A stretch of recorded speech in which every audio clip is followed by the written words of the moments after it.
কোনোভাবেই রমজানের রোজা একজনের রোজা না, বরং একজন আরেকজনকে রোজা রাখতে আমরা উৎসাহিত করব ইনশাআল্লাহ। রাসূলুল্লাহ সাল্লাল্লাহু আলাইহি ওয়াসাল্লাম বলেছেন, আসসিয়ামু জুন্নাতুন, রোজা হচ্ছে গুনাহ থেকে বাঁচার ঢাল স্বরূপ ঢাল।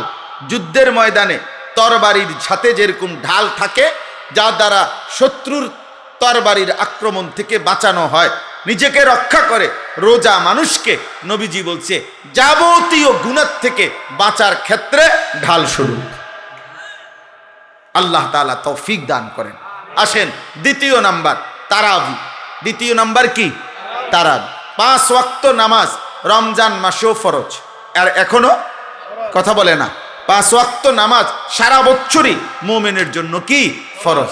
একটা কথা ছেলের আব্বা, তুমি খাও দাও ফুর্তি করো যাই করো কোনো অসুবিধা নাই, মনে রাখো, বাকি এতটুকু মনে রাখো, তোমার ভোটার আইডি কার্ড আর জন্ম নিবন্ধন সনদের হিসাবে না, বরং আল্লাহ রাসূল সাল্লাল্লাহু আলাইহি ওয়াসাল্লাম বলেছেন 5 ওয়াক্ত নামাজ যার জীবনে নাই, আল্লাহর নবী বলছে তার জীবনের মধ্যে ঈমানও নাই, ইসলামও নাই। নবীজি সাল্লাল্লাহু আলাইহি সাল্লাম বলছেন, ফারকু মা বাইনানা ওয়া বাইনাল কুফরি আস-সালাহ। কোন ব্যক্তি ঈমানদার নাকি কাফের এটা পার্থক্য করার চিহ্ন আল্লাহর নবী বলেন নামাজ। অতএব নামাজবিহীন কোন নাফরমান যদি একেবারে 1 কোটি বারো চিৎকার দিয়া মাইকিং করেও সে বলে মুসলমান, আল্লাহ রাসূল বলছেন না, সে মুসলমান না। নবীজি বলছেন না। তো ঠিক এবারে তোমার ভোটার আইডি কার্ড লইয়া তুমি কবরস্থানে যাইও, তোমার ভোটার আইডি কার্ড নিয়া তুমি হাসরের ময়দানে দাঁড়াই। দুনিয়ায় তো ভোগ করো, আহামরি তো আর কিচ্ছু না, কেউই তো আর অতিরিক্ত, কোন নাফরমান কোন পাপী তো আর বাঘের গোস্ত খায় না, আর সিংহের গোস্ত খায় না, এই ফার্মের মুরগায় খায়, কক মুরগায় খায়। তাহলে দুনিয়া কিছুই ভোগ করে না, কিচ্ছু না, কিচ্ছু না, শুধু শুধু নিজের জীবনটা নষ্ট করে। মোবাইলের নর্তকী তো কেউ ধরেও না, সইও না, এটা শুধু চাইয়া থাকে। তাহলে এটা তো নিজেই বোঝে এটা বেহুদা, এর জন্য আল্লাহর নাফরমানি করে, 1 ওয়াক্ত নামাজ পড়ে না। আহা আশ্চর্য এটা।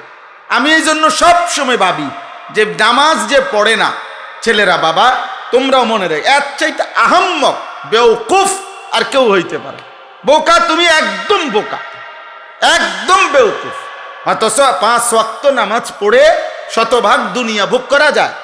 খানা, খাদ্য, পেশাব, পায়খানা, স্ত্রী, সন্তান, সংসার, দালান, বিল্ডিং, বাড়ি ঘর সব কিছু দুনিয়া ভোগ করা যাচ্ছে নামাজ যারা পড়তেছে।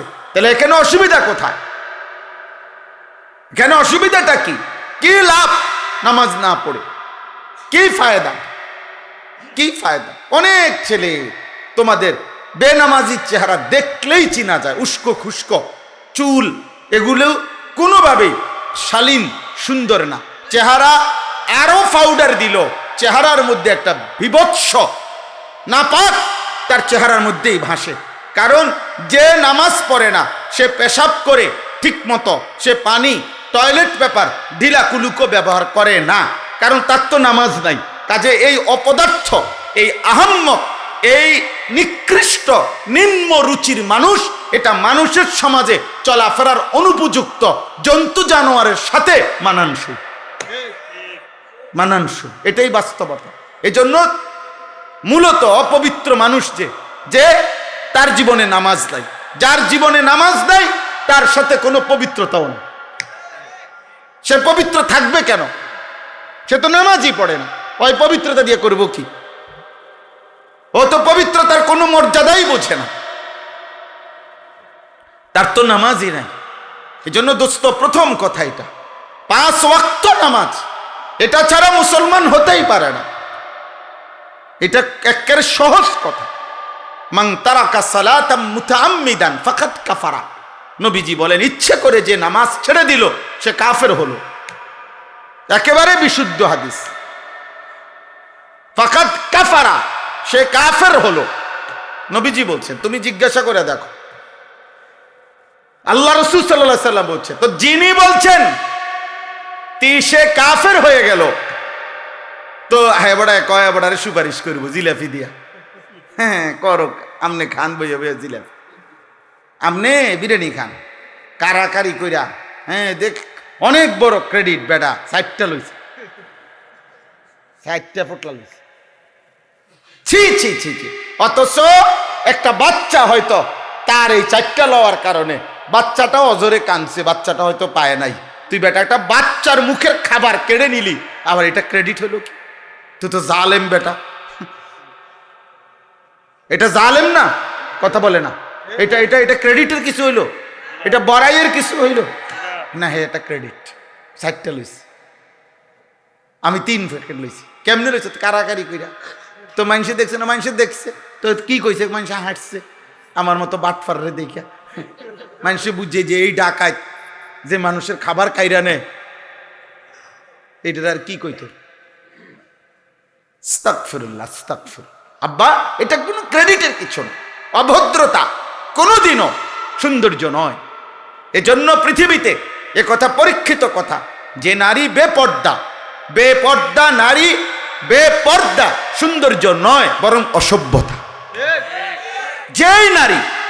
যে নারী বেপর্দা হয়, যে নারী তার শরীর রূপ যৌবন দেখায়, এটা সৌন্দর্য হইতে পারে না, সৌন্দর্য হইতে পারে না, এটা অসভ্যতা, এটা নোংরামি, এটা বেহায়াপনা, নষ্টামি ছাড়া আর কিছু নাই। এটা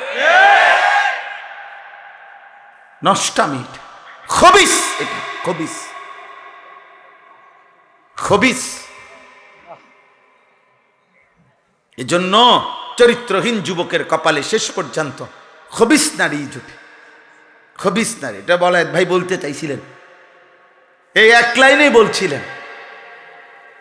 আমিও অসংখ্য অগণিত, বাবা, শত শত যুবক আমার জীবনে, আমি জানি আমার জীবনে অসংখ্য অগণ, সারা বাহিরের অসংখ্য প্রবাসী যুবক আমগো কাছে ভয়েস মেসেজ, এরপরে হোয়াটসঅ্যাপে মেসেজ লিখিত এবং আপনার ভয়েসে পাঠা, এগুলো শুনি মাঝে মধ্যে। কিছু আমার ওস্তাদ ছাত্র শোনে, হ্যাঁ, যারা দায়িত্ব দিয়ে রাখছি, এরা শুনে কি বলে, জীবন কত অশান্তির।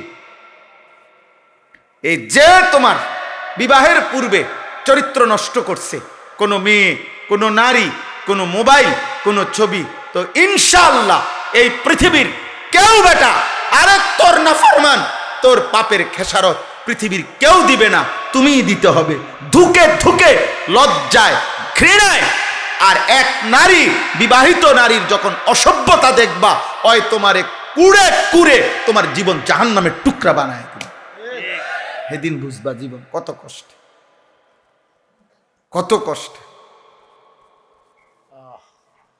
হ্যাঁ, কাল আজকেও এক ছেলে বেলায় ভাই মোবাইলে বারবার কল দিতেছে বিদেশ থেকে, হুজুর আমি 1 মিনিট কথা বলতে চাই আপনার সাথে। আমি বলছি না ভাই, তুমি তোমার কথা এটা ভয়েস পাঠাও। পরে এটা শুনলাম, এই কি বলে, দেশের হোক আর বিদেশের হোক, দোস্ত, গুনাহ কাউকে ইজ্জত দেয়, গুনাহ কাউকে ইজ্জত দেয়, গুনাহ মানুষকে ঘৃণা তৈরি করে। তোমরা যেই ছেলেগুলো নামাজ পড়ো না, তোমরা আল্লাহর দোহাই দিয়ে বলো, একটা ছেলে বলো, এই সমাজের কোনো ইমানদার, কোনো বিবেকবান, কোনো রুচি সম্পন্ন ভদ্র মানুষ তোমাদেরকে 1 পয়সা ইজ্জত দেয় না বেটা। তোরে কোনো দিন কেউ আপন করে ডাকে না। হ্যাঁ হ্যাঁ, তুমি চলো একজন নামাজি ব্যক্তির দিকে। একজন যুবক, হ্যাঁ, স্কুলে পড়ে, এসএসসি, ইন্টারমিডিয়েট, ক্লাস 8-এ পড়ে, কিন্তু চেহারায় যার নামাজের চিহ্ন আছে, চেহারা সুরতে যার মধ্যে চরিত্রবানের নমুনা আছে, তারে পুরা স্কুল, পুরা মহল্লাবাসী তাকে আদর করে, তাকে ভালোবাসে, মানুষ তাকে চিনে, যে ছেলেটা দেখতেই ভালো মনে হয়, ছেলেটাকে দেখতেই নামাজি মনে হয়। এজন্য নামাজ এটা মুমিনের স্বাভাবিক ডিউটি। একজন মুসলমান সে নামাজ ছাড়া থাকে কিভাবে? একজন মুসলমান সে নামাজ ছাড়া মুসলমান হয় কেমন? একজন মুসলমান সে নামাজ ছাড়া মুসলিম পরিচয় দেয় কেমন? ছি বেটা, আফসুস বেটা। এজন্য 5 ওয়াক্ত নামাজ এখন থেকে শুরু করো, আজকের থেকে। তাইলে দেখা যাবে রমজান পর্যন্ত আল্লাহ তাআলা হায়াত দিলে রমজানের অতিরিক্ত নামাজ 20 রাকাত তারাবি আল্লাহ তাআলা দান করছেন। বান্দা আমি তোমার 20 রাকাত ফরজ ওয়াজিব প্রতিদিন নামাজ, একজন মুসলমানের উপরে তারাবি মানে 5 ওয়াক্ত নামাজের মধ্যে ফরজ এবং ওয়াজিব মিলে ঠিক বরাবর 20 রাকাত আল্লাহ তাআলা রাসূলুল্লাহ সাল্লাল্লাহু আলাইহি সাল্লামের মাধ্যমে সাহাবায়ে কেরামের আমলে আমরা বিশুদ্ধ দলিল প্রমাণ সনদের আলোকে এ কথা প্রমাণিত, 1450 বছরের আমল এটা প্রমাণিত যে এই 20 রাকাত তারাবি, তাইলে 20 রাকাত ফরজ ওয়াজিব নামাজ আর 20 রাকাত তারাবি কেমনে আমি আগে বলি। 1 নাম্বার হলো ফজরের নামাজের ফরজ 2 রাকাত, কয় রাকাত? জোহরের ফরজ কয় রাকাত? 6 রাকাত। আসরের ফরজ কয় রাকাত? কয় রাকাত? 10। মাগরিবের ফরজ কয় রাকাত? 13 রাকাত। এশার ফরজ কয় রাকাত? কত হইল? 17। বিতিরের ওয়াজিব নামাজ কয় রাকাত? কত হইল? হইল নি 20, একবার বরাবর 20 রাকাত। আর হাদিসের মধ্যে আছে ফরজ এবং ওয়াজিব এই 2 নামাজে যদি কারো কোনো ঘাটতি হয়, কমতি হয়, এই সুন্নত এবং নফল দ্বারা সেই ঘাটতি আল্লাহ পূরণ করে দেয়। এজন্য আজকের সারাদিনে বান্দা যেই 20 রাকাত 5 ওয়াক্ত নামাজের মাধ্যমে ফরজ ওয়াজিব আদায় করেছে, এই 20 রাকাত ফরজ এবং ওয়াজিবের মধ্যে যে ঘাটতি কমতি হয়েছে, যেই ঘাটতি, তো আল্লাহ তাআলা রাত্রিবেলা 20 রাকাত তারাবির মাধ্যমে রমজানে তা পূরণ করে, এজন্য রমজানের গুনাহ, রমজানের কমতি, রমজানের ঘাটতি আরেক মাসে নেয় না, এই মাসেই এই মাসের বেজাল সাইরা বান্দাকে আল্লাহ এই মাসেই মুত্তাকি বানাইয়া জান্নাতি বানায়। যে এই মাসের ঘাটতি সামনের মাসে পুরামু না, না এই মাসে না, এই ডেলিটা ডেলি হিসাব ক্লিয়ার। এই জন্য 20 রাকাত তারাবি। কয় রাকাত তারাবি?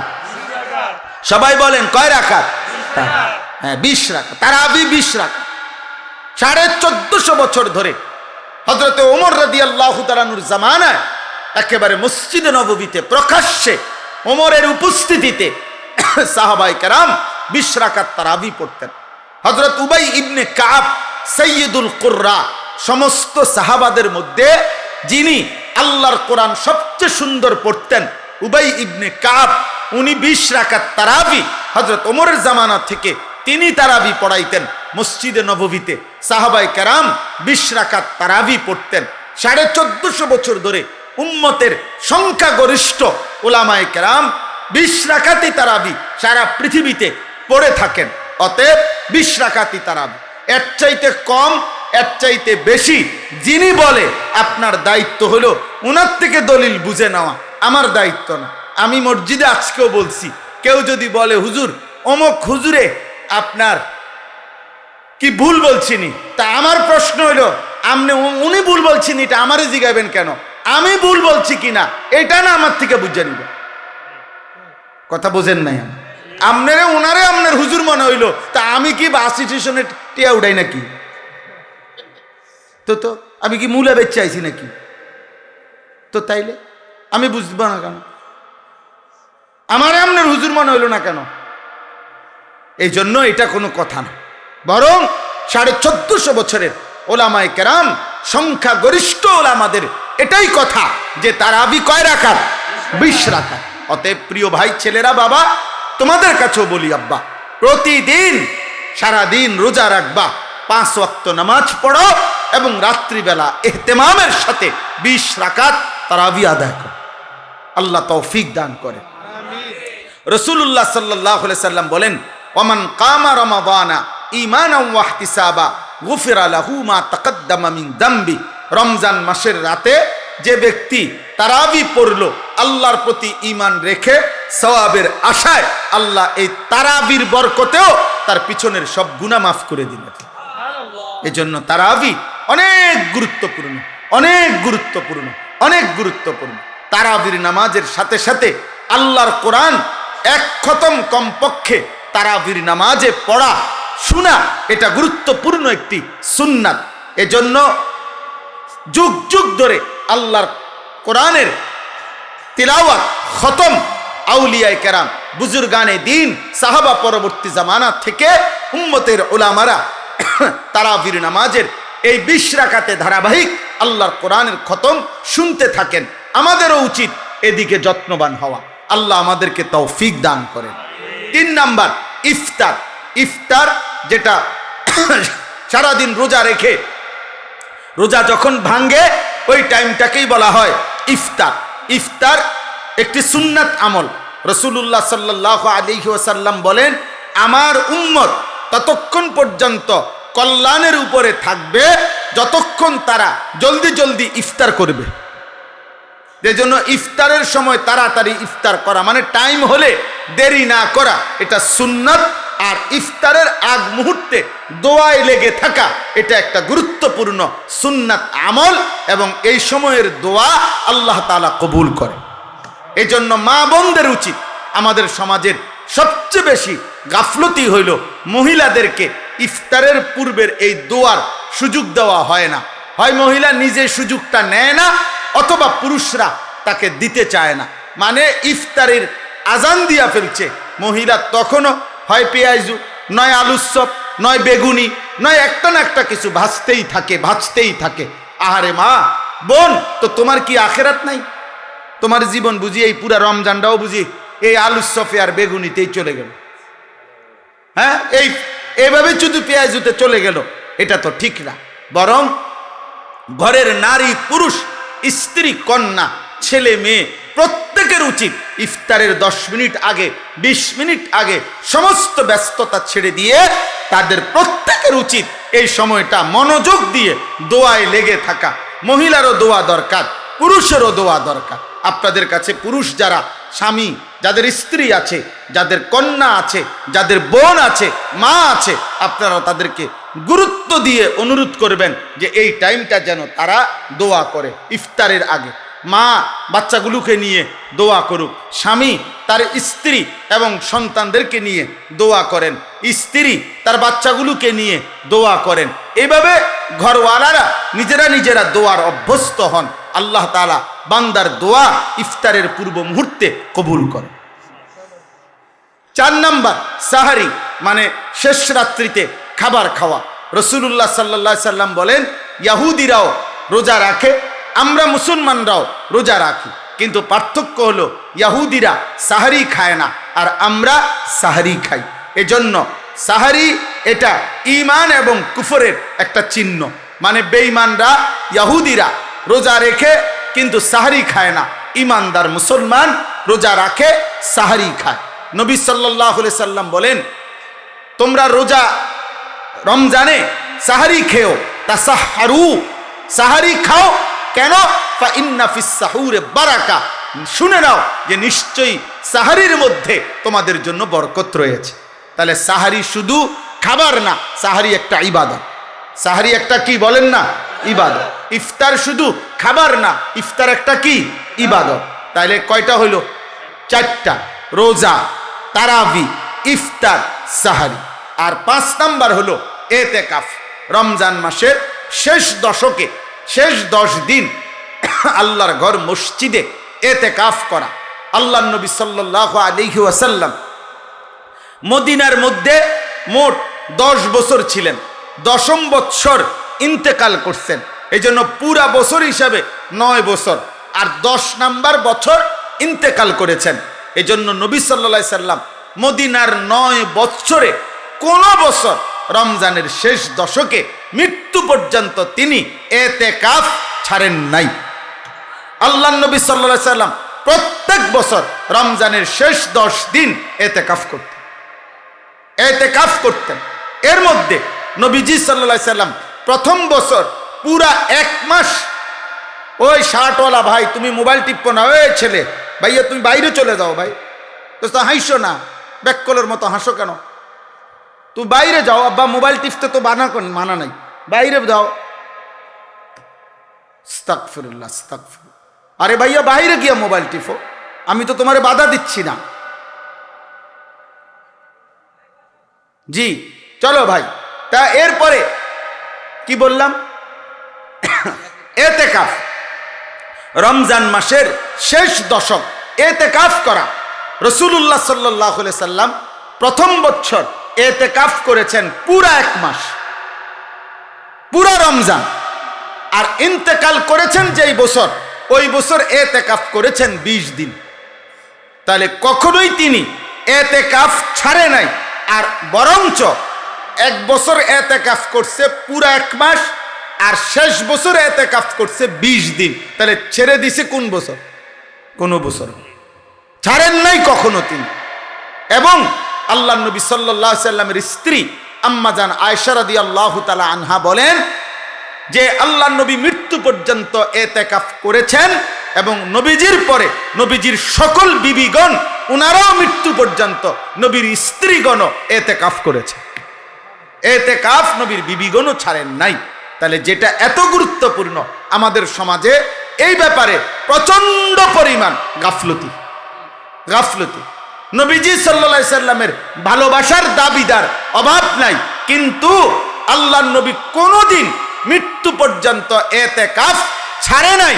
আপনি আমি কোনোদিন করি নাই, তাহলে নবীর সামনে দাঁড়াইবেন কেমনে? তিনি যদি বলে যে উম্মত আমি কোনোদিন ছাড়লাম না, তুমি কোনোদিন করলা না, তো তুমি আমার লগে মহব্বতের কেমনে মিলল?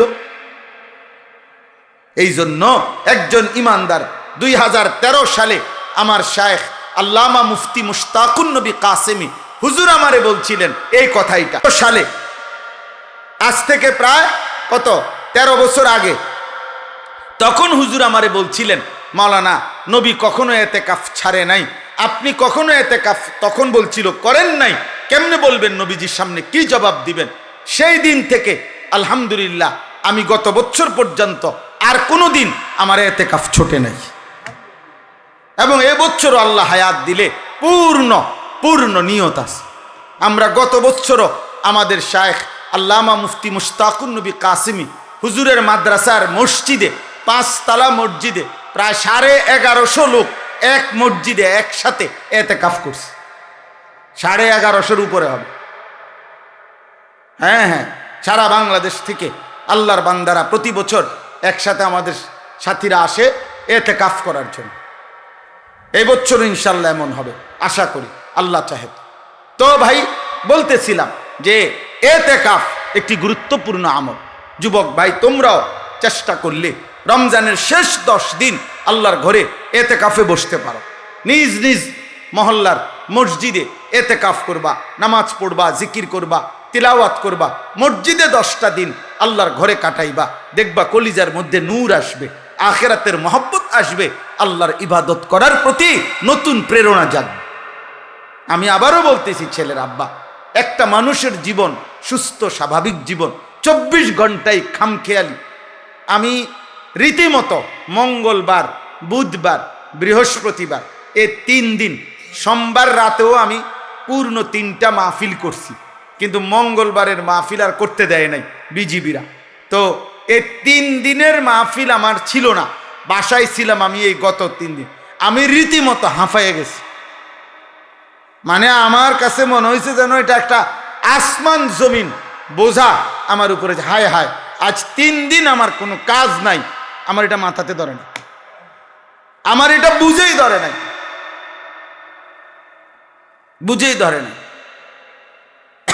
এই জন্য দোস্ত, একজন সুস্থ মানুষ, স্বাভাবিক মানুষ, যে পাগল না, মাতাল না, সুস্থ মানুষ, খোদার কসম, একটা না এভাবে ঘন্টার পর ঘন্টা শুধু মোবাইল টিপে, শুধু নারী দেখে, শুধু ছবি দেখে, শুধু নাচে, গায়ে ফুর্তি করে, শুধু বন্ধুদের সাথে আড্ডা দেয়, এত পাগল মানুষ কেমনে হয় আমি এটা বুঝি না। আমি বহুত চিন্তা করছি, এমন তারসিরা মানুষ হয় কেমনে, আমার এটা মাথার ধরে না। কোন সুস্থ স্বাভাবিক মানুষ আমার দৃষ্টিতে এমন বেওকুফ, এমন বেকার, এমন অলস, এমন অকর্মণ্য মানুষ হইতে পারে না। কি আশ্চর্য কথা, এটা কিভাবে সম্ভব? আব্বা বলো না ভাই, কিভাবে সম্ভব? বলো কিভাবে সম্ভব? এই জন্যই তোমরাই শোনো, দয়া করে তোমরাই ভাবো, একটা ছেলেই ভাবো, এমন সুন্দর হায়াত, এমন জীবন, এমন যৌবন বেহুদা নষ্ট করেন। আল্লাহ তৌফিক দান করেন। তাইলে ইতিকাফ বাবা চাচা যারা আছেন, আপনাদেরকে বলি চাচা, আপনারা এতেকাফ করেন। গ্রামের আমাদের গ্রামগুলোতে একটা নিয়ম বানায় নিছে, গ্রামের সবচেয়ে অসল দুর্বল 80-90 বছর 100-200 বছর বয়স এরম বুড়া একবারে জীবনের আশা ভরসা ছেড়ে দিছে এমন একজন অসল মিয়ারে 4 জনে দরাদরি করে আইনা মসজিদের মধ্যে হোতাইয়া দিয়া রাখে, চাচা আমনে কষ্ট মষ্ট কইরা এই 10 দিন আমাকে ইজ্জত রক্ষার্থে শুধু মারা যাবেন না, কষ্ট করে বাচ্চা থাকবেন, মসজিদে শুধু হইতে থাকবেন। আমনের এটা এতেকাফ না, এটা হলো হোতাকাফ, মানে শুয়ে থাকবেন আর কি, এখানে কোন রকম জান্ডা লইয়া পড়ে থাকবেন, শুধু পড়ে থাকবেন। আহা, প্রয়োজনে আমনেরে কানে কানে বলে দিছে কিছু দিমু, খুশি করে দিমু, বাজ্যেবার সময় কি করে দিব, খুশি করে দিব। আস্তাগফিরুল্লাহ। না, আমাদের প্রত্যেকের উচিত, যদি বলেন হুজুর কিছু লোক এতেকাফ করিলে চলে একটি গ্রামে, তো সেই কিছু আমি হব না কেন? আজীবন কিছু অন্য কেউ হবে কেন? আমি হব কোন দিন? নবীজি কি কিছু লোক বলে নবী নিজেকে বাদ দিছিলেন? সাহাবারা বাদ দিছিলেন? আল্লাহ আমাদেরকে তৌফিক দান করে। সর্বশেষ কথা হইল শবে কদর। শেষটা কি? শবে কদর। রমজান মাসের শেষ দশকের বেজর রাত্রিগুলো 21, 23, 25, 27, 29 এই 5টি রাত শবে কদরের সম্ভাবনাময়ী রাত। এক একটি রাত আল্লাহ যদি শবে কদর দান করে তো 1000 মাসের রাত্রির চাইতো উত্তম নেকি, রহমত, মাগফিরাত আল্লাহ দান করে। সুবহানাল্লাহ। এই জন্য যার আখিরাত দরকার, যার জাহান্নাম থেকে মুক্তি দরকার, তার উচিত রমজান মাসের এই শেষ দশকের বেজর 5টি রাত ইবাদত, আমল, দোয়া, নফল ইবাদত, কান্নাকাটির মধ্যে লিপ্ত থাকা, যেন আল্লাহ তাআলা আমাদের আপনাদের সকলের গুনাহ মাফ করে আল্লাহ যেন আমাকে জান্নাতি বানায় দেয়। এই শেষ কথা, এগুলোর বিস্তারিত ব্যাখ্যা ওলামায়ে কেরাম থেকে আরো জেনে নিবেন। তাহলে রমজান আমাদের সামনে 6টা জিনিস আমাদের সামনে। 1 রোজা, বলেন তারাবি, ইফতার, সাহারি, এতেকাফ, এরপরে শবে কদর। আল্লাহ তাআলা আমাদেরকে তৌফিক দান করে। একজন মুসলমান হিসাবে রমজানকে কদর করে প্রত্যেকের উচিত। রমজান মানে ভিন্ন কিছু। আমার শেষ কথা এটাই, রমজান মানে ইমানদারের জন্য ভিন্ন কিছু, আলাদা কিছু, অনেক কিছু। যুগ যুগ ধরে বুজুর্গানে দিন, আল্লাহর প্রিয় বান্দাগণ রমজান মাসে নিজেদের ইবাদত আমল অতিরিক্ত করতেন। আমার শায়েখ সেই 2013 সাল থেকে শায়েখের কাছ থেকে শেখা এই সবক আলহামদুলিল্লাহ আল্লামা মুফতি মুশতাকুন নবী কাসেমি হুজুর সব সময় বলে, মৌলানা রমজান মাস ভিন্ন কিছু। আলহামদুলিল্লাহ আজ অনেক বছর হুজুরের সাথে প্রত্যেক রমজানের শুরুতে আমরা 2 দিন 3 দিন আগে আল্লাহর ঘরের জিয়ারতে, উমরার সফরে যাওয়ার চেষ্টা করি, আবার শেষ দশক এতেকাফ করার চেষ্টা করি, এই আশায় যে রমজানে অন্যান্য কাজকর্ম কমাইয়া চেষ্টা করা, যে ইবাদত আমল আখিরাতের পুঁজি অর্জনের জন্য বেশি চেষ্টা করা। আলহামদুলিল্লাহ এই নিয়তে কালকে আমি, রবিবার দিন আমার ফ্লাইট, কালকে হলো শনিবার, রবিবার দিন দুপুর 3:50 ইনশাআল্লাহ আমার শায়েখ আল্লামা মুফতি মুশতাকুন নবী কাসেমি হজরতের সাথে আমরা প্রায় 101 জন মোট একসাথে এক কাফেলায় উমরায় যাব ইনশাআল্লাহ। আমরাও আপনাদের জন্য দোয়া করব, আপনারাও আমার জন্য দোয়া করবেন।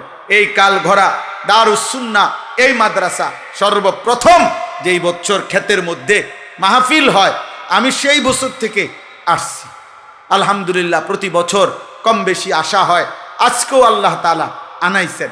ছেলেরা আমার, বাবারা আমার, সবার কাছে কথা, এই আমার শেষ কথা, যে এই চোখ একজন মোমেন হিসাবে, মুসলমান হিসাবে এই চোখ আল্লাহ যাকে দান করছেন তার উচিত এই নিয়ত করা দিল থেকে যে আল্লাহ আপনার ঘর কালো গিলাফ আমাকে দেখতে দিয়েন, মদিনার সবুজ গম্বুজ রসুলের রওজা আমারে দেখতে দিয়ে।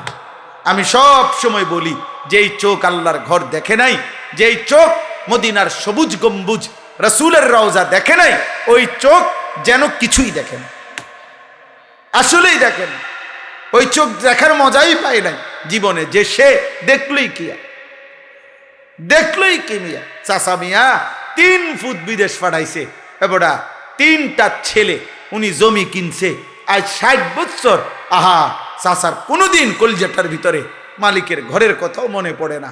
এই জীবনটা শুধু হিসাব, হুজুর বিদেশ বিদেশ, জমি বিল্ডিং, দোয়া করবেন ফুলাগার আকামার মধ্যে ঝামেলা, মাইয়াগার বিয়ার মধ্যে সমস্যা, কদ্দু জাগা লইন না বা বিল্ডিং, এই সব কথা। অথচ আল্লাহর ঘর দেখবেন কোন দিন? আল্লাহর ঘর দেখবেন কোন দিন? মালিকের ঘরে যাবেন কোন দিন?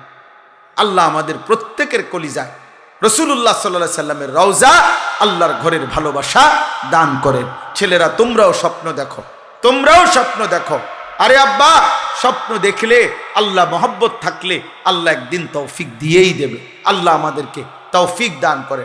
আমার প্রিয় ভাই, আজকে যারা আমার সাথে আসছেন, কোম্পানিগঞ্জের ব্যবসায়ী আমার ভাই নুরুল আলম ভাই, যিনি প্রথম 5,000 টাকা দিয়েছিলেন, উনি এবছর হজ্জে যাবে, আলহামদুলিল্লাহ উনি আজকে আসছেন। আমার এই সেলিম ভাই, কোম্পানিগঞ্জ বাজারের ব্যবসায়ী, উনি এবার হজে যাবেন। আমার প্রিয় হাফেজ এরশাদ ভাই, সে এবার হজে যাবে। এইভাবে আজকে এমনি আশ্চর্য, আসলে এটা আমার সাথে ওনারা 3 জন আসছেন, 3 জনই হজে যাবে। আমিও উমরায় যাব। আমাদের বেলায়েত ভাই তো প্রতি বছরই হজ্জে যান।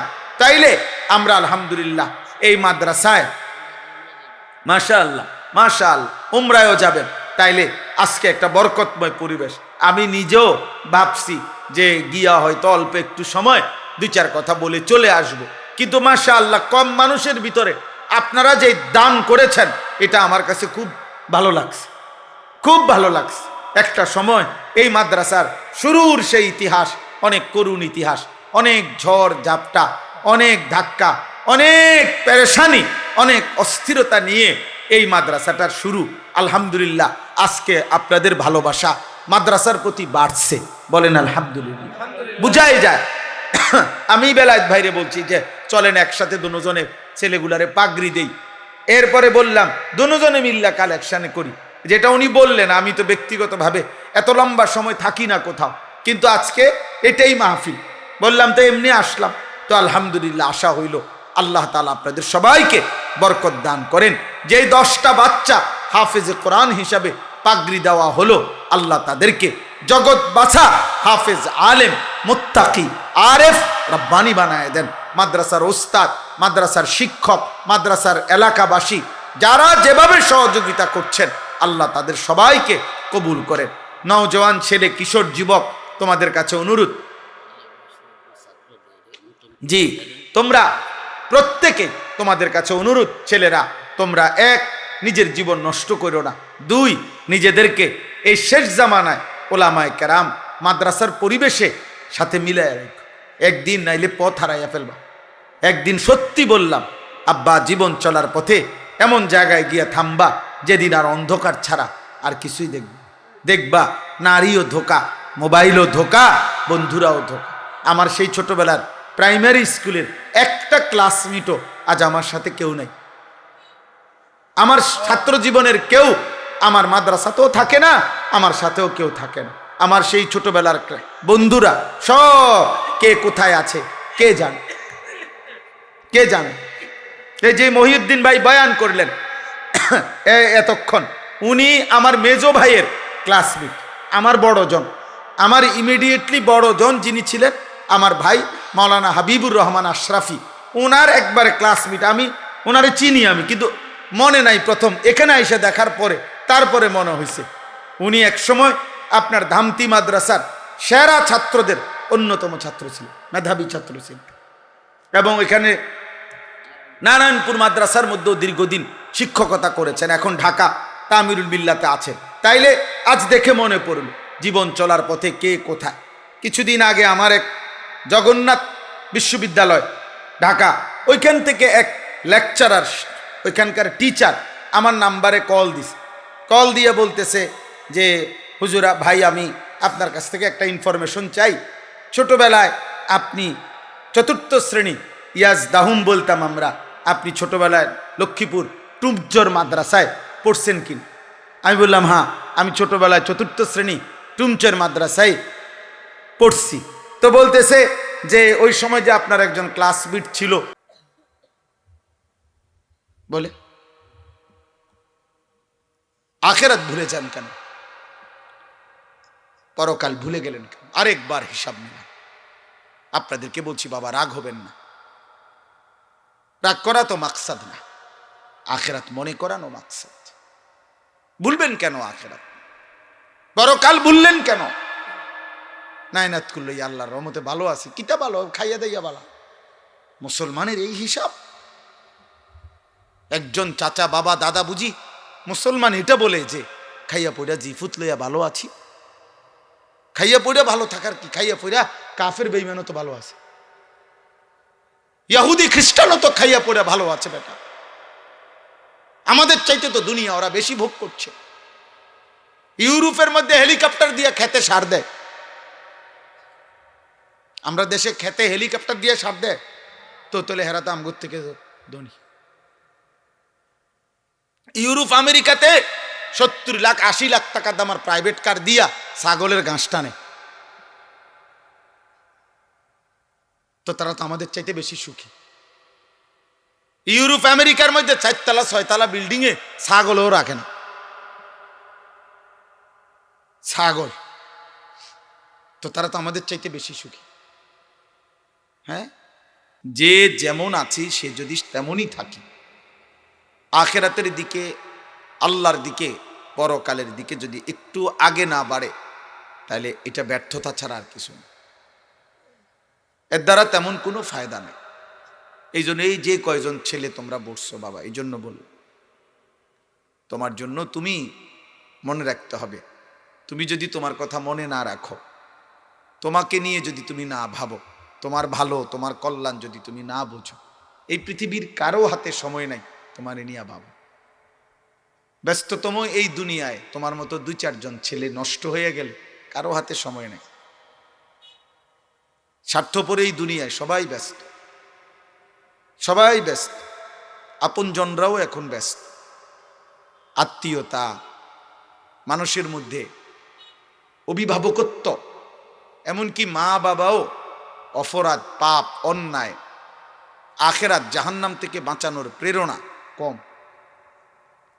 সবাই আপনার ব্যস্ত, কারো হাতে সময় নেই। মানুষের যান্ত্রিক উপার্জনের পৃথিবী, নেশা বেড়ে গেছে অনেক, অনেক বেশি।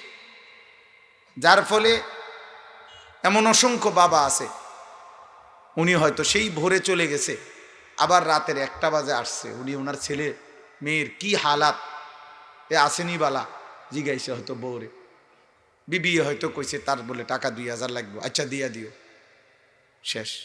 আবার উনি ওনার উপার্জন কি জন্য লাগবে, কি করে, আমার ছেলে খায় কোথায়, ঘুমায় কোথায়, রাত কাটে কিভাবে, আল্লাহ কোথায়, সেজদা কোথায়, নামাজ কোথায়, আমার সন্তানের চুলের কি খবর, চেহারার কি খবর, সারাদিনের আখেরাতের কি খবর, আমি মুসলমান, আমার সন্তান মুসলমান, আখেরাতের জন্য তার কোনো প্রস্তুতি আছে কিনা, এই নিয়ে ভাবনার টাইম কারণ।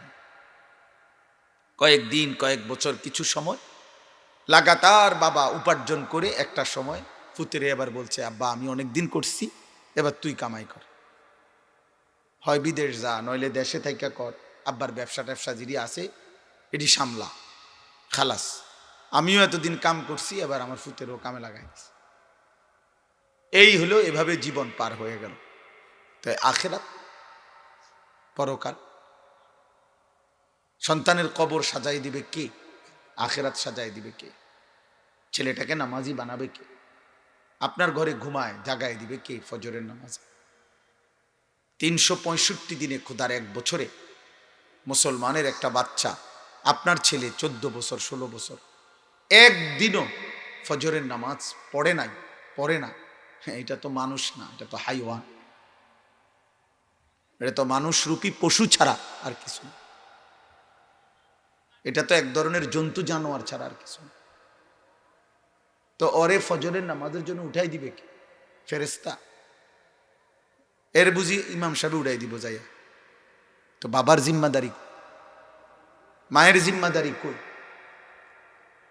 সন্তানের পড়ালেখার খরচ আপনি দেন, হিসাব রাখেন, চাকরি, ব্যবসা, টাকা পয়সা, কাপড় চোপড়, জামা প্যান্ট সব আপনি বোঝেন, ওর নামাজের কথা বোঝেন না, ওর আখেরাতের কথা আপনি বোঝেন না, ওর চেহারা দেখলে আপনি বোঝেন না যে ও সারা রাত কি করে, ওর চুল দেখলে বোঝেন না আপনি ও যে বেঈমানের মতো চুল রাখছে, তো আমনের ফুত না বলে এটা, তো ফুত যদি আমনের হয় চুল কেন মুশরিকের মতো, বেঈমানের মতো হবে কেন? তাহলে আপনি কাপুরুষ না ফুতে কাপুরুষ বলে? আপনি যদি আপনার 14 বছরের ছেলের সামনে ব্যর্থ, তো আমনের মতো আকামলা মানুষ দিয়ে কি হইব দুনিয়া? আপনি যদি এটা বলে ফেলেন যে আমার 14 বছরের ছেলেটার সামনে আমি পারি না, তো আমনের মতো ব্যাডই দিয়ে কামড়াইব কি? ভাত খাওয়ান ছাড়া বলে। এই জন্য এটা জরুরি বাবা, আত্ম উপলব্ধি বহুত জরুরি।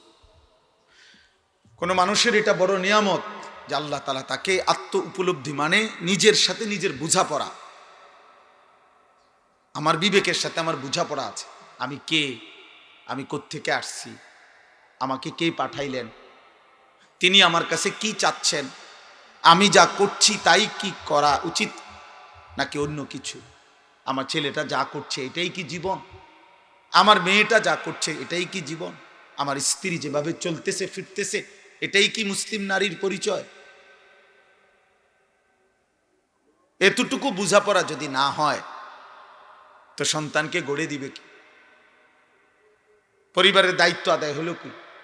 অভিভাবকের জিম্মাদারি আদায় হলো কি? একটা ছেলে অপ্রাপ্ত বয়স্ক, এরে একটা বড় মোবাইল দিয়ে পাঠাই দিছে মোবাইলে ভিডিও করতে। এই যে এখন দেখলেন আমি উঠাই দিলাম যে বাচ্চাটা, নিশ্চিত তো এই বাচ্চার মোবাইল না, এটা এই 10 বছরের বাচ্চার মোবাইল, এটা তার কোনো না কোনো অভিভাবক, এ তো তার রাস্তার মাথার থেকে কারোর থেকে আনছে না, তার নিজস্ব কোনো লোক ছাড়া। তাহলে ওই অভিভাবক কি পরিমাণ জালেম, ওই মা জালেম, ওই বাবা জালিম যে তাদের অনুপযুক্ত সন্তানকে মোবাইল হাতে দিয়ে দিছে, যে আব্বা দেখো, নারী দেখো, ছবি দেখো, নাটক দেখো, নর্তকী দেখো, সিনেমা দেখো, টেলিভিশন দেখো, রিমোট হাতে নাও, তোমার মতো তুমি দেখো, তোমার যেটা ভাল লাগে, তোমার মন চাইলে দাঁড়াইয়া পেশাব করবা, মন চাইলে বৈশা পেশাব করবা, তোমার মন চাইলে বন্ধুদের সাথে আড্ডা দিবা, যতবার ফেডে বুক লাগবা আমি মার কাছে এসে খানা খাই যাইবা, টাকা লাগবে আব্বার কাছ থেকে নিবা, শেষ। বাবার দায়িত্ব টাকা দেওয়া, মার দায়িত্ব রান্না করে দেওয়া, বাকি চাল, চেহারা, চলাফেরা, পছন্দ অপছন্দ, উঠা বসা, নড়াচড়া, এটা তার মন মতো, তার বন্ধুদের পরামর্শ মতো। সমবয়সী বন্ধু তাকে বুঝাই দিছে, দোস্ত এই কাটিংটা দিলে চুল তোরে সুন্দর লাগবে, এই জামাটা তোকে ভালো মানাবে, তাইলে সমবয়সী বন্ধু হইল তার মুরব্বী। এই অপদার্থ জীবন, এই ফালতু জীবনের কি অর্থ আছে বলেন? এটা বুঝি একটা পরিবারের সার্থকতা? আমার সন্তান 4 জন, আমার স্ত্রী 1 জন, তা আমি মনে করেন আমার ফ্যামিলির 6 জন, আমরা আমার ফ্যামিলি, তা আমার 6 জন 6 রকম, এটাই পরিবার? আমারে দেখতে একরকম, আমার ফুতেরে দেখতে আরেক রকম, আমার বউর চলাফেরা একরকম, আমার জির চলাফেরা একরকম, এটারই নি কয় পরিবার? পরিবার তো একটি সংঘবদ্ধ অংশকে বলে। তাইলে পরিবারের মধ্যে কোনো বোঝাপড়া থাকবে না কেন? এই জন্য আমি এই কথাটা বললাম। আল্লাহর নবী সাল্লাল্লাহু আলাইহি ওয়াসাল্লাম বলেছেন, মা মিন মাউলুদিন ইল্লা ইউলাদু আলাল ফিতরা, প্রত্যেকটি মানব সন্তান আল্লাহকে মানার পূর্ণ যোগ্যতা নিয়েই পৃথিবীতে ভূমিষ্ঠ হয়। আল্লাহ তাআলা তার শারীরিকভাবে আল্লাহকে মানার যোগ্যতা দিয়েই পৃথিবীতে পাঠায়। ফাআবাওয়াহু ইউহাব্বিদানিহি আও ইউনাসসিরানিহি আও ইউমাজ্জিসানিহি, নবীজি সাল্লাল্লাহু আলাইহি সাল্লাম বলছেন। অতঃপর তার মা বাবা, আল্লাহর নবী কাউকে দোষারোপ করে নাই, মা বাবাকে বলছে, অতঃপর ওই সন্তানের বাবা মা এই বাচ্চাটাকে ইহুদি বানায়, অথবা খ্রিস্টান বানায়, অথবা অগ্নিপূজক মুশরিক বানায়। রঙিন টেলিভিশন আপনার ঘরে, আপনার যে 10 বছরের বাচ্চাটা নর্তকী দেখে, হিন্দি সিনেমার নর্তকীর নাচ দেখে, হিন্দি যত ছবি, ইন্ডিয়ান যত ছবি মুসলমানদের ঘরে চলে, প্রত্যেক ছবির কোনো না কোনো পর্বে পূজার কোনো দৃশ্য, পূজার কোনো উৎসব, দেবতার কোনো ছবি এখানে আছে। তাহলে মুসলমানের ঘরে আহা নাফরমান বাবা মা এতটুকু বুঝে না আমার ছেলে মুশরিক, শিরিক শিখতেছে, মূর্তি পূজা শিখতেছে। হ্যাঁ, উনি চালাবে রঙিন টেলিভিশন, আর মসজিদের হুজুরের দায়িত্ব হইল তারে, আর মাদ্রাসার হুজুরের দায়িত্ব হইল তারে জোনায়েদ বাগদাদি বানায় দেওয়া। বুঝেন নাই কথা? আমনের দায়িত্ব নষ্ট করে দেওয়া, আর আমরার দায়িত্ব হইল তারে আব্দুল কাদের জিলানী বানায় দেওয়া। এটা সম্ভব কিভাবে বলেন? একটা 8 বছরের বাচ্চা রঙিন টেলিভিশনটা কিনে আনছে, কথা বলে না কেন? আর এই ঘরের টেলিভিশন আরেক ঘরের বেড়ায় দিছে। তো এই ঘরে যে নর্তকী নাচে আপনি জানেন না? আপনি বোঝেন না নাটকে কি দেখায়? আপনি বোঝেন না সিনেমায় কি দেখায়? আপনি বোঝেন না মাত্র ছেলেটার বয়স 10 বছর, অথচ 24 বছর 25 বছরের যুবক যুবতী একটা আরেকটার সাথে হারাম প্রেম করে, জিনা করে, ব্যভিচার করে, নাচে গায়ে জড়িয়ে ধরে। আর আপনার ছেলে মেয়ে এই অসভ্য চরিত্রহীন লম্পটদেরকে দেখে, আপনার ছায়া নাই? ওই মার তো লজ্জা নাই, ওই বাবার তো লজ্জা নাই। ওই বাবা মাও তো বেশরম, বেহায়া, যারা ইচ্ছা করে সিদ্ধান্ত দিছে আমার ছেলে নষ্ট হয়ে যা, আমার মেয়ে চরিত্রহীন হয়ে যা। নাহলে আপনি কি দেখাইলেন? নাটকের মধ্যে জোনায়েদ বাগদাদির জীবনী দেখায়, আপনি বুঝেন না? এত ছোট বাচ্চাই যে দেখেন, এই বাচ্চাটার বয়স কত হবে বলেন? না আমি বুঝাইতে চাই, আপনি বলেন ওর মাথার চুল এটা জিজ্ঞাসা করেন যে বাবা তুমি এটা কার চুল রাখছো, ওর বয়স কত হবে? 14। ওরে জিজ্ঞাসা করেন যে তার বাবার কি দায়িত্ব ছিল না জিজ্ঞাসা করা যে আব্বা তুমি, আমি মুসলমান, তোমার চুল এমন হবে কেন? বলেন না? না বলেন, আপনার হাসেন না, মস্কারি করেন না, নস্কারি করেন। আপনার ভাত আমনে খান, আমার ভাত আমি খাই, কেউ কারোর জন্য আটকায় না। সেজদা দিলেও দুনিয়া পার হয়, নাফরমানি করলেও দুনিয়া পার হয়। পৃথিবীর সবচেয়ে বড় ইমানদারেরও মৃত্যু হবে, নিকৃষ্ট কাফেরেরও কি হবে? দুনিয়া কোনো আশ্চর্য কিছু না যে আমনে ভাত খাইলে আমরা কোনো চিরা খাই না, আমনে বিল্ডিং এ ঘুমাইলে আমরা কোনো মাটির ঘরে ঘুমাই না, আমনের ঘরে সোফা থাকলে আমরার ঘরে কোনো ফিরি না, আমরার ঘরে সোফা। দুনিয়া ফালতু জিনিস, এটা খুব আহামরি কিচ্ছু না। এ ফাঙ্গাস তেলাফিয়া আর ফুলকপি পাতাকপি এটি খুব মারাত্মক কিছু না, এটা খুব আহামরি কিছু না মিয়া। এখন টাইলসওয়ালা বিল্ডিং কইতে এত মিথ্যা কথা কন লাগে না, এত টাকা সুদ খাইতে হয় না, এত সিটারি বাটফারি করতে হয় না, দুনিয়া এমনিই চলে। কিন্তু আখিরাত অনেক লম্বা, আখিরাত অনেক লম্বা। ফামা মাতাউল হায়াতিদ দুনিয়া ফিল আখিরাতি ইল্লা কালিল। আল্লাহ বলছে বান্দা আখিরাতের তুলনায় দুনিয়ার জীবন একদম সামান্য। দুনিয়া সর্বোচ্চ তোমার 60 বছর, হাসরের ময়দানের একদিন, খোদার কসম আল্লাহ কোরআনে বলছে একদিন 50,000 বছর,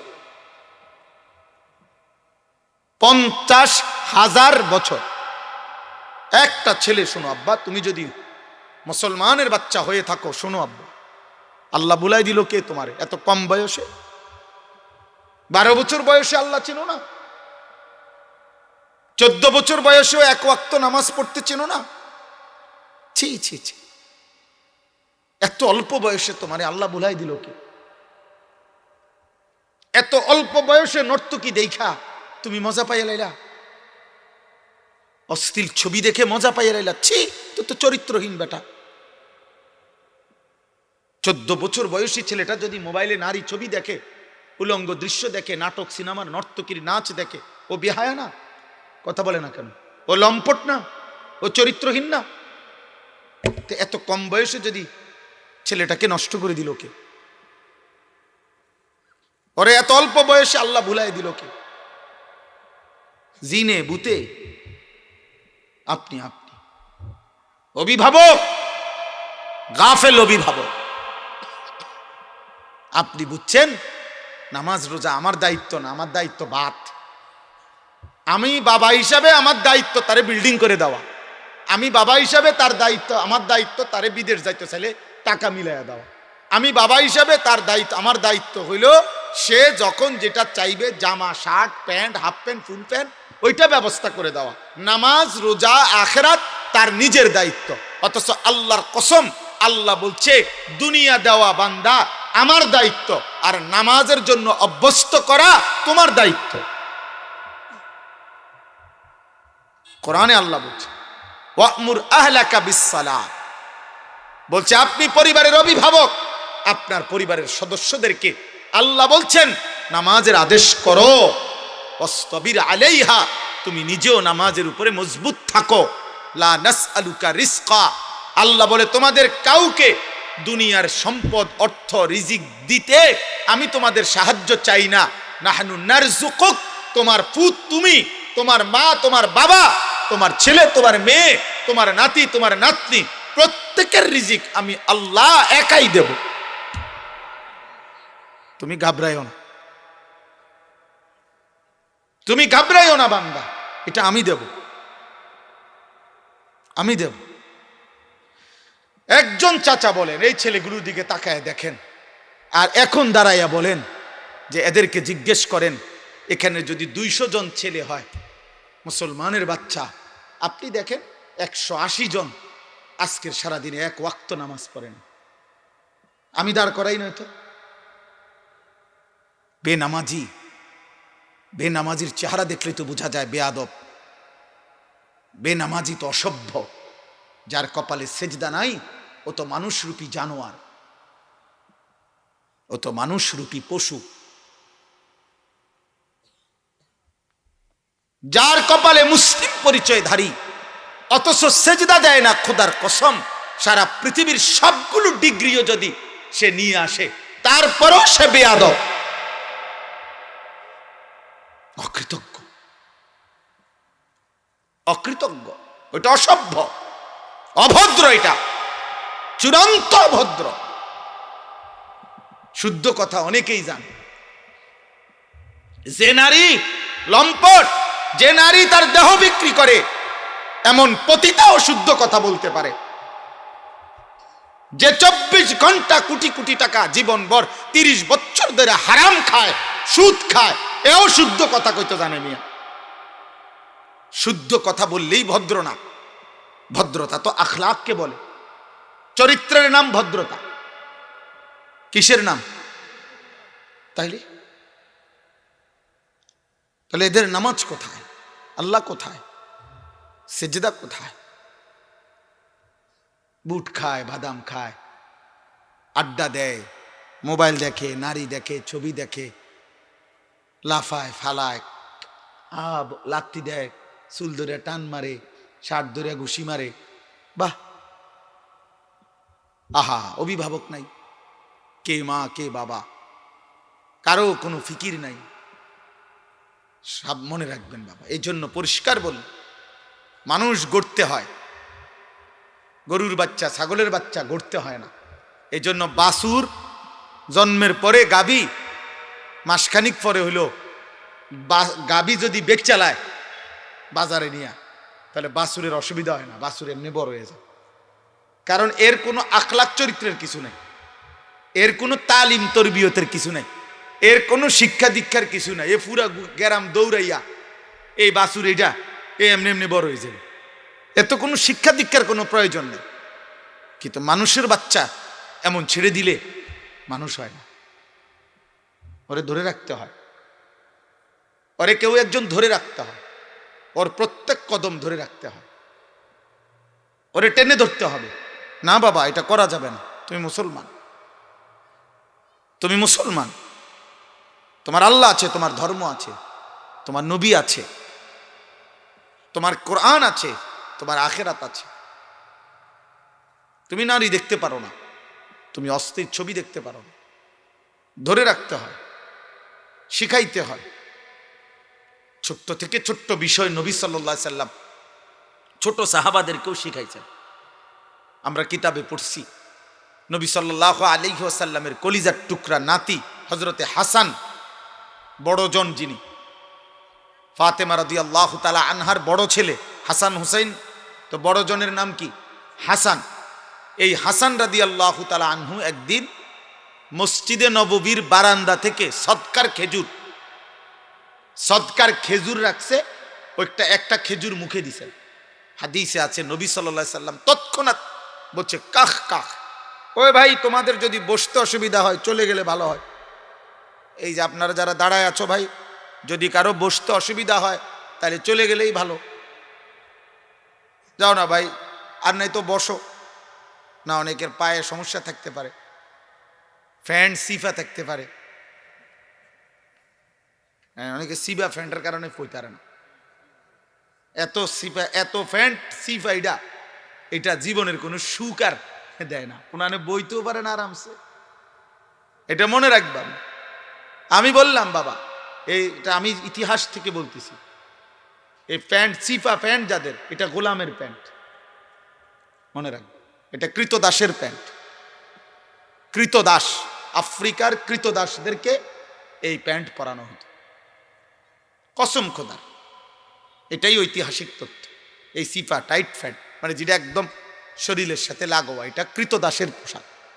অর্থাৎ আফ্রিকায় যাদেরকে কৃতদাস গোলাম বানায় রাখতো, তো তাদেরকে দিয়ে 24 ঘন্টা কাজ করাইতো, যাতে করে কৃতদাসে কাজের সময় বসতে না পারে, ফাঁকি দিতে না পারে।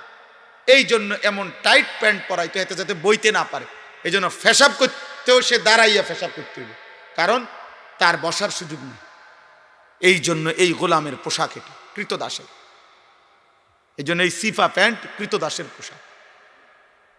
এবং এই যে এই মডেলিং চুল, এটা দাজ্জালের চুল, বেঈমানের চুল।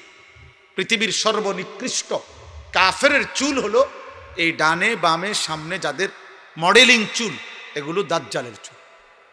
তুমি রাখো, সমস্যা নাই, কবরে টের পাইবা, অসুবিধা নেই। বাকি এটা মনে রাখবা কেউ, এটা দাজ্জাল। নবীজি সাল্লাল্লাহু আলাইহি সাল্লাম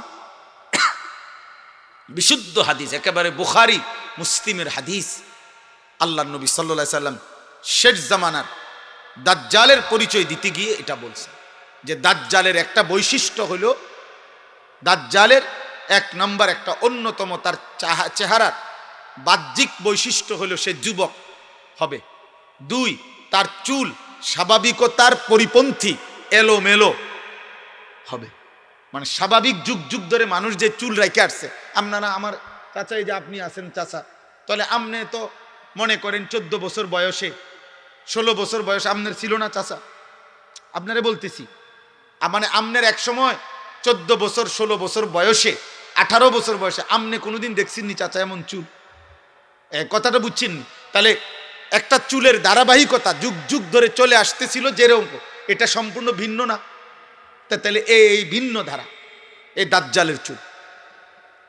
নবীজি বলছে, তোমরা একটা ছেলে জিজ্ঞাসা করো যে আমার পূর্বপুরুষের কারো চুল তোমাদের এরকম ছিল কিনা, এরকম বেঈমানের মতো মুশরিকের মতো ছিল না। তোমার সর্বোচ্চ মানে তোমার পছন্দ রুচি কোত্থেকে? ওই নাফিতের থেকে, তুমি সেলুনের থেকে, তুমি এত নিকৃষ্ট যে, এত নিম্ন রুচির নিচু যে তুমি ওই সেলুনের থেকে গিয়ে কি আনছো? ডিজাইন আনছো। আর আমি মুহাম্মদুর রাসূল সাল্লাল্লাহু আলাইহি সাল্লাম থেকে ডিজাইন আনছি।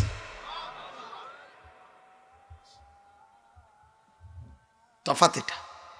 আমি দাড়ি রাখছি রাসূলুল্লাহ সাল্লাল্লাহু আলাইহি সাল্লামের কথা শুনে, আপনি দাড়ি কাটছেন সেলুনের নাফিতের কথা দেখে। অনেক ব্যবধান নেই আমনের লগে আমার রুচি, অনেক নিচু বেটা। এখনো বেটা মাদ্রাসার হুজুরদের সামনে কোন যোগ্যতা দিয়ে দাঁড়াইবার মতো সক্ষমতা এই পৃথিবীর কারো হয় নাই বেটা, এখনো কোন সিস্টেম নাই বেটা। আমি একা প্রমাণ করব বেটা। শিক্ষা দীক্ষা বুদ্ধি বিবেচনা চাল চলন চরিত্রতা পবিত্রতা আখলাক সৌন্দর্য কোন কিছু দিয়ে মাদ্রাসার ছাত্রদের সামনে দাঁড়াইবার মতো ক্ষমতা এখনো কারো হয়নি বেটা। 16 বছর পরস এন খারাইয়া মতস বেটা, তুই কিছুই তো শিখছ না বেটা। কি পড়ালেখা করলি বেটা? ঘোড়ার ঘাস বেটা, মুতুনি তো জানোস না বেটা। 12 বছর ধরে পড়স বেটা, রাস্তার কোনা দিয়ে মুইতা দেশ বেটা। আহাম্মক, রাস্তার কোনার মধ্যে তো জানোয়ারে পেশাব করে বেটা। কোন যোগ্যতা দিয়ে মাদ্রাসার সাথে তুলনা দিবেন? আসেন আসেন মিয়া।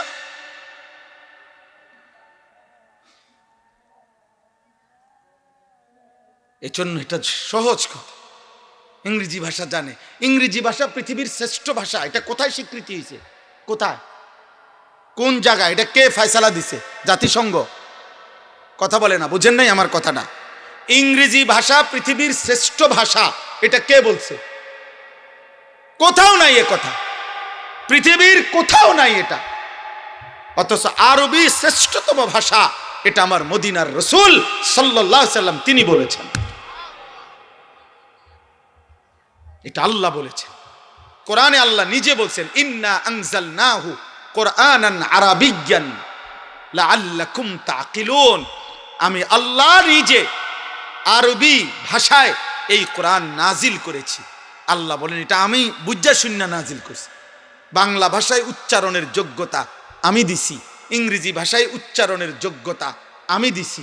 আমি যারে জিব্বার যোগ্যতা দিছি সে উচ্চারণ করতে পারে, আমি যারে বোবা বানায় রাখছি সে কিছুই বলতে পারে না। পারে? তাহলে আল্লাহ বলেন প্রত্যেকটা ভাষায় উচ্চারণের যোগ্যতা আমি দিয়েছি। আর সেই আমি আল্লাহ এই পৃথিবীর সমস্ত ভাষা, আঞ্চলিকতা সব আল্লাহর দেওয়া। সব সিলেটের মানুষ একরকম কথা বলে, চিটাগংয়ের মানুষ একরকম কথা বলে, আমরা কুমিল্লার মানুষ একরকম কথা বলি, ব্রাহ্মণবাড়িয়ার মানুষ একরকম কথা বলে।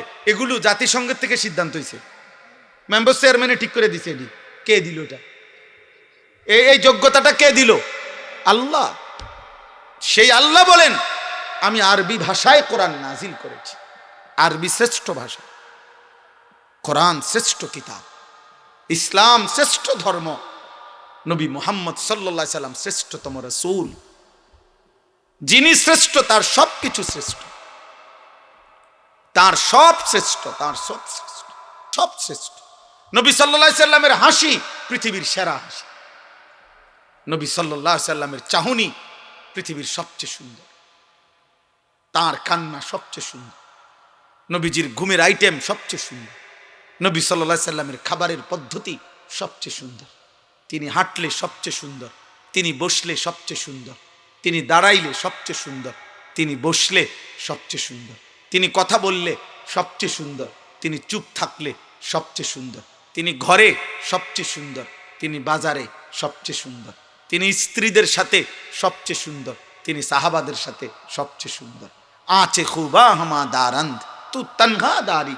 আল্লামা ইকবাল বলছে, হে নবী, আদম থেকে ঈসা ১৬ লক্ষ নবী এবং রাসূলের যত গুণ আপনার মাঝে একাই খুঁজলে সব পাই আমরা, আপনি একাই সব। ইন্নাকা লাআলা খুলুকিন আযীম। আল্লাহ বলছে, বন্ধু আমি কসম করে বলছি, আমি আপনাকেই সর্বশ্রেষ্ঠ চরিত্রের পূর্ণতা দিয়ে আমি আল্লাহ আপনাকে সাজিয়েছি, আমি বানিয়েছি, আপনাকে পাঠিয়েছি। ব্যর্থ ওই পরিবার, যে পরিবার আল্লাহ থেকে দূরে সরাই দিছে। ওই বাবা ব্যর্থ যে তার ছেলে মেয়েকে রাসূলুল্লাহ সাল্লাল্লাহু আলাইহি সাল্লামের সুন্নাত থেকে সরাই দিছে। আপনি ব্যর্থ বিয়া। ভাত মাছ বিল্ডিং করে দিয়েছেন, আপনি মইরা যান, বিল্ডিং এমনি করতে পারবো ফলাইনি। অসংখ্য এতিম বাচ্চা যার জন্ম থেকে বাপ নাই, হেতে বড় হইছে, বিয়া করছে, বিল্ডিং করছে, জিফুত হইছে, খাট পালং সোফা ফার্নিচার বানাইছে। এইডি বানানোর লাগে আমনের মতো বেড়াইতে লাগে না, এটি এমনও পারা যায়, পারা যায় না? এতিম বাচ্চা মানুষ হয় না, এতিম বাচ্চা বিল্ডিং করতে পারে না, তো আপনি কি বেশি কি দিয়ে গেলেন?